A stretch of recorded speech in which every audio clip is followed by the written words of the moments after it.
torque. Look at that turn in, feels really sharp. Carry a lot of speed around this corner. Yeah, beautiful.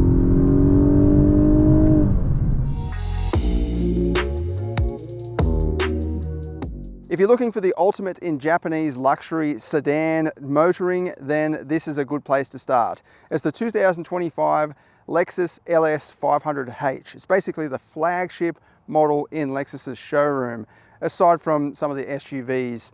But it is one of the most expensive, around $205,000 for this version. This is the 500H Sports Luxury. You can get it in F Sport as well, but I feel like this kind of vehicle, you want it in, you don't want sportiness, you want just utter luxury. And it certainly looks pristine. Like, look at all the chrome trimmings everywhere, nice big dark sort of shadow chrome wheels. It is starting to age a little bit now. It's been out for a while in this form. I thought I'd take it for a test to see how it stacks up to perhaps some of the more modern rivals that might be, a bit more digital. This is, compared with those, still a little bit analog, which I think there's still a lot of appeal to that kind of thing. For example, you've got lots of buttons, which I actually quite like. I'd rather buttons than a huge touchscreen. And see, you've got actual dash design as well. These days, you get into a modern vehicle or a luxury vehicle and the dashboard is just completely digital. It's just one big screen. There's no design element to it. You've even got an analog clock up there. And yeah, all of your climate controls are down here, physical buttons. You've got seat heating and cooling. There's even a sunshade blind that pops up for the rear windscreen. Both of the rear windows on the doors also have blinds that pop up and down. And you've got double glazed windows as well to make sure that this is really, really quiet as you're just wafting along the highway. Awesome attention to detail as well. You've got this very fine wood trimming, contrast stitching. But chances are, if you're buying one of these or you're looking at one of these, then you're going to be spending a bit of time in the back. It is ultra comfortable back here. The seats perfectly cradle you in and you're kind of reclined a little bit. It's just, yeah, you could go on a big long drive interstate and just relax, chill out, watch your independent screens on each side. You've got full climate control, obviously, and your own touch screen as well. Quality trim and fit and finish. You've got this suede microfiber style headliner, pillow headrests, and these seats are fully electric as well. You've got multiple different sections you can adjust and play around with.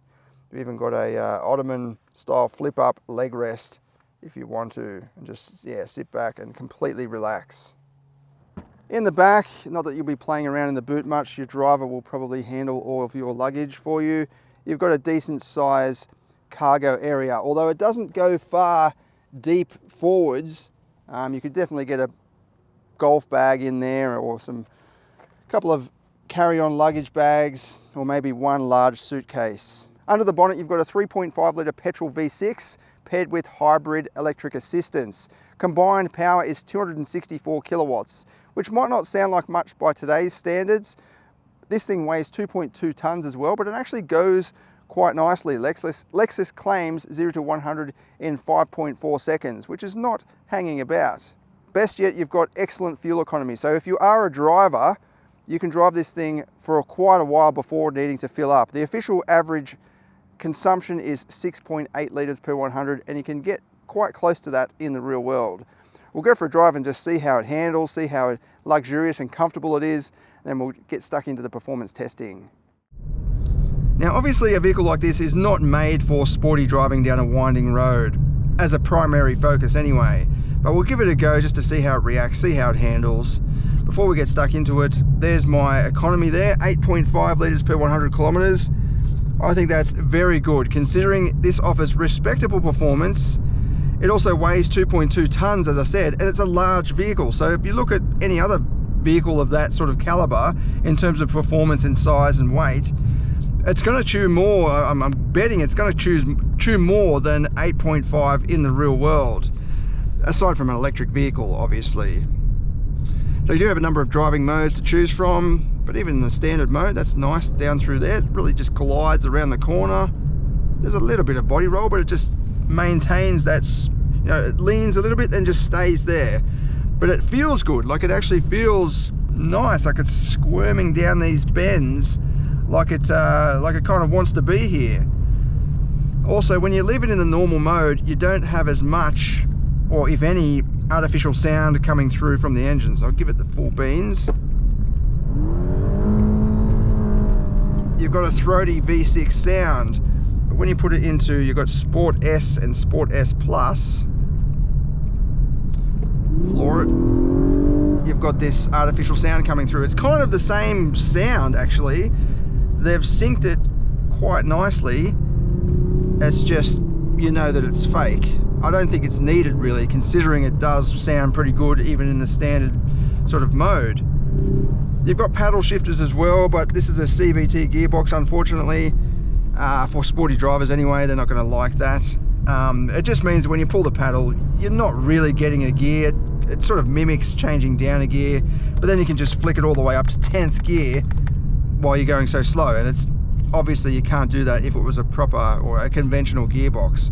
So I just like to leave it in D and let it sort out the ratios itself. It definitely gets up and goes quite well. The electric assistance means you don't have to wait for that naturally aspirated V6 to rev out. It's picking up the low end speed very quickly. It probably doesn't look like it on camera, but yeah, it actually gathers speed effortlessly. Good brakes as well, actually. Just slammed them on there just to see what happened. Yeah, it's actually a really good handling car, especially for this category. If you want more sportiness in this sort of vehicle category, you can option up to the, or option across to the F Sport package. It's just going to be a little bit more enthusiastic, but this is totally fine. Like, this is not a big wallowy, you know, mattress on wheels. It actually feels quite nice to drive, even along a road like this. Like, look at that turn in, feels really sharp. Carry a lot of speed around this corner. Yeah, beautiful. I'd like to see Lexus do like a proper F version of this, because it feels like it's got good foundations. And with that air suspension, it's absorbing the bumps without disturbing the stability of the car or the comfort. Like, it's just ironing over the bumps beautifully. This is a bumpy road. It's not the best road at all, but I like it because it's quite demanding on the driver and the car. This is behaving way better than what you'd expect from a large luxury sedan like this. And then out on the highway, it obviously cruises along beautifully, almost in complete silence. I can maintain a conversation with almost whispering my voice, and yeah, you can still hear it. That's the double glazed windows, but also the aerodynamics of the vehicle. It's just cutting through the air.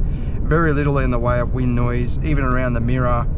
Actually good visibility through there too, between the mirror and the pillar. There's actually a comfort mode as well. You just twist the drive mode toggle back and it goes into an even more relaxed setting. So the air suspension is just slowly absorbing the bumps. It feels like you're riding on a cloud. It really is comfortable and relaxing. All right, let's head out now and do the performance test and see what it goes like.